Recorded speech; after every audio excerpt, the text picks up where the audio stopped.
नमस्कार विद्यार्थी मित्रांनो, मी प्राध्यापक दीपक खंडागळे सर आपल्या या तक्षशिला जेएस सेंटरमध्ये सर्व विद्यार्थ्यांचं खूप खूप स्वागत करत आहे. मित्रांनो, 10वी आणि 12वीचे निकाल लागलेले आहेत आणि आपल्या मनामध्ये प्रश्नचिन्ह निर्माण होत आहेत 10वी वाल्यांचे, खास करून 10वी वाल्यांचे. या व्हिडिओमध्ये 10वी वाल्यांच्यासाठी बघणार आहोत. ठीक आहे, तर बघा काय प्रश्नचिन्ह आहे. मी 11वी 12वी घेऊ सायन्सला का डिप्लोमा घेऊ, प्रश्नचिन्ह आहे. तर ह्या प्रश्नचिन्हाचंच उत्तर या ठिकाणी मी तुम्हाला सांगणार या व्हिडिओच्या माध्यमातून. ठीक आहे, तर व्हिडिओला सुरुवात करण्या अगोदर आपल्या व्हिडिओला लाईक करा आणि शेअर करा. चला व्हिडिओ पाहूया. बघा काय म्हणलंय, career development science was diploma. 10वी नंतर ना आपल्याकडे प्रश्नचिन्ह आहे, सायन्स घेऊ 11वी 12वी करू का डिप्लोमा करू. ठीक आहे, तर चला सायन्स सायन्स घेतलो 11वी 12वी मध्ये, तर त्याच्यामध्ये सगळ्यात महत्वाचे तुमचे काय आहेत, 4 विषय: फिजिक्स, केमिस्ट्री, मॅथ्स, बायो. हे 4 विषय त्या ठिकाणी लिहिलेत बघा, फिजिक्स, मॅथ्स, केमिस्ट्री, बायो. आता ह्यामध्ये 11वीला तर 4 विषय कंपल्सरी आहेत, पण 12वीला तुम्हाला काय तुमचा आवड कुठल्या विषयामध्ये आहे ते निवडावं लागतं, चूज करावं लागतं. तर याच्यामध्ये समजा आपण पीसीएम फिजिक्स आणि केमिस्ट्री हे 2 विषय काय असतात, कंपल्सरी आहेत, पण मॅथ्स आणि बायो यासाठी ऑप्शन्स आहेत. तर तुम्ही समजा मॅथ्स ठेवला, ओके, मॅथ्स ठेवला, गणित ठेवला त्या ठिकाणी, तर गणित ठेवल्यानंतर त्या ठिकाणी कोणत्या क्षेत्रामध्ये करिअर करता येतं. तर चला पाहू. बघा यानंतर तुम्हाला काय करावं, ते 12वी नंतर इंजिनिअरिंग क्षेत्रामध्ये तुम्हाला चान्स मिळतो.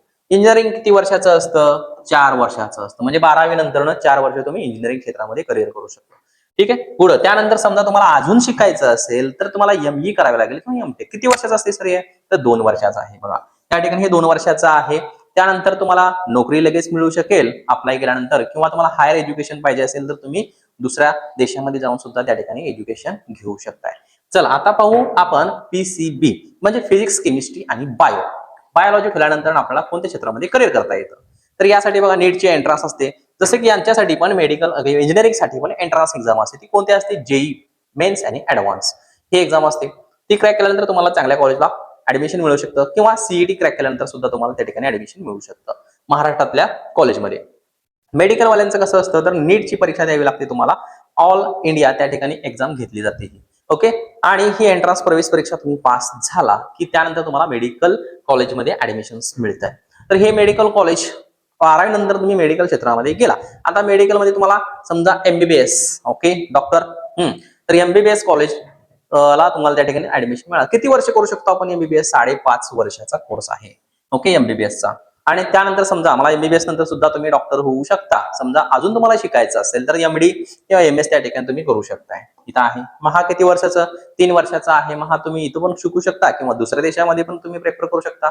आपल्या इंडियामधले बरेच लोक कॅनडामध्ये किंवा युक्रेनमध्ये या देशामध्ये जाऊन त्या ठिकाणी एमडी हे किंवा मेडिकल्स बद्दल एज्युकेशन पूर्ण करत असतात. ठीक आहे, तर चलो बघा यानंतर तुम्ही डॉक्टर किंवा तज्ञ जसे की रेनोलॉजिस्ट असेल, फिजिओलॉजिस्ट असेल, ह्यासारखे त्या ठिकाणी तुम्ही क्षेत्रामध्ये विशिष्ट करिअर करू शकता. चला पुढे जाऊ आता, प्युअर सायन्स. नाही आम्हाला मेडिकल पण नको आणि हे पण नको, इंजिनिअरिंग पण नको, आम्हाला पुढे एज्युकेशन करायचं. तर त्या ठिकाणी तुम्ही काय करू शकता, तर बीएससी. ओके, बीएससी ला ऍडमिशन कुठल्याही आपल्या इथल्या कॉलेजमध्ये ऍडमिशन करू शकताय. जे मान्यता प्राप्त त्या ठिकाणी युनिव्हर्सिटी पाहिजे, विद्यापीठाशी संलग्न कॉलेज त्या ठिकाणी पाहिजे. 3 वर्ष त्या ठिकाणी first year, second year, third year 3 वर्ष तुम्ही त्या ठिकाणी करू शकता. आणि केल्यानंतर पुढे काय, आणि पुढे 2 वर्ष तुम्ही त्या ठिकाणी एमएससी पूर्ण केला. एमएससी केल्यानंतर त्या ठिकाणी तुम्ही संशोधक म्हणजे रिसर्च मध्ये तुम्ही जाऊ शकताय. त्यावर तुम्हाला गव्हर्नमेंटमध्ये खूप सारे चान्सेस आहेत. जॉबसाठी तुम्ही अप्लाय करू शकता. ओके, किंवा तुम्हाला एमएससी झाल्यानंतर त्या ठिकाणी सेट नेट परीक्षा दिल्यानंतर तुम्हाला त्या ठिकाणी एक प्रोफेसर म्हणून कॉलेजवर तुम्हाला हायर केलं जाऊ शकतं. तिथंही तुम्हाला चांगला जॉब त्या ठिकाणी मिळू शकतोय.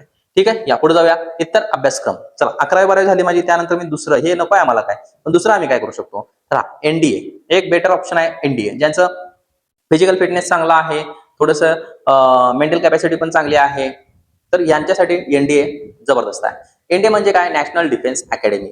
यासाठी पण एनडीएची एक एंट्रन्स एक्झाम असते.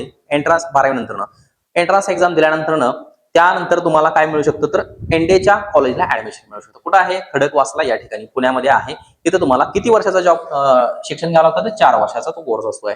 ठीक आहे, त्यानंतर बघा बीबीए पण करू शकता तुम्ही, bachelor of business administration. BCA करू शकताय, बॅचलर ऑफ कॉम्प्युटर ऍप्लिकेशन्स. त्यानंतर डिझाईन मध्ये तुम्ही करिअर करू शकताय. इत्यादी क्षेत्र तुम्हाला आहेत. ह्यानंतर तुम्ही काय करू शकता, तर 3 ते 4 वर्षाची डिग्री कंप्लीट करू शकता. ठीक आहे, आणि त्यानंतर स्वतःचा जॉब तुम्हाला प्रॉपर मिळू शकतो, किंवा तुम्ही जॉब दुसऱ्यांना देऊ शकता, कारण का तुम्ही उद्योजक झालेले असाल. ठीक आहे, चलो हायर स्टडीज, नोकरी, व्यवसाय. आता जाऊया पुढं. करिअर पर्याय काय आहे त्याच्यामध्ये. करिअर बघा, शासकीय नोकऱ्या मिळतात, सरकारी खाजगी क्षेत्रामध्ये मिळू शकतं, उच्च शिक्षणामध्ये तुम्ही दुसऱ्या देशामध्ये जाऊन शिक्षण घेऊ शकता, त्याचबरोबर स्वावलंबी तुम्ही होऊ शकता, उद्योजक एंटरप्रेनरशिप त्या ठिकाणी करू शकता. चलो आता डिप्लोमा. दुसरा प्रश्न आहे माझ्या मनात की सर डिप्लोमा केला तर काय आपल्याला मिळू शकतं? या डिप्लोमा म्हणजे बघा 3 वर्षाची पदविका असते, त्याला आपण डिप्लोमा म्हणतो. आफ्टर 10th नंतर मग कोणत्या कोणत्या शाखेमध्ये करू शकतो? इंजिनिअरिंग फील्डमध्ये असणाऱ्या mechanical, electrical, civil, computer, information technology, artificial intelligence, data science, robotics, electronics या सर्व शाखा त्याच्यामध्ये आहेत. ठीक आहे. आफ्टर डिप्लोमा, आता डिप्लोमा केलो सर मी, आता डिप्लोमा केल्यानंतर तुम्हाला जॉब लागू पण शकतो जर त्या कॉलेजमध्ये जर प्लेसमेंट आले तर. ठीक आहे, तर तुम्हाला जॉब लागू शकतो. इथं आहे बघा campus placement, apprenticeship, skill based job, तुम्हाला लगेच जॉब लागू शकतो. दुसरं समजा सर मला अजून पुढे शिकायचं आहे, मी आता काय करू? तर पुढे बघा तुम्हाला काय मिळू शकतं? 3 वर्षाचा त्या ठिकाणी काय, 4 वर्षाचा त्या ठिकाणी काय आहे, द्वितीय सत्रामध्ये म्हणजे तुम्हाला बीई ला ऍडमिशन मिळतं. हे 3 वर्ष तुम्ही करायचं. 12वी नंतर तुम्हाला 4 वर्ष करावं लागतं. डिप्लोमा नंतर तुम्हाला बीई 3 वर्षाची असते किंवा बीटेकला तुम्हाला ऍडमिशन मिळू शकतं. त्यानंतर तुम्ही एमई किंवा एमटेक तुम्हाला त्या ठिकाणी करू शकता. ती किती वर्षाचं असतं? तर ते 2 वर्षाचं आहे. इकडे पण 2 वर्षाचं आहे. ठीक आहे, हे इथे लक्षात घ्या. चला हे तुम्हाला मी सांगितलं. पुढचे एंटरप्रेनरशिप किंवा व्यवसाय.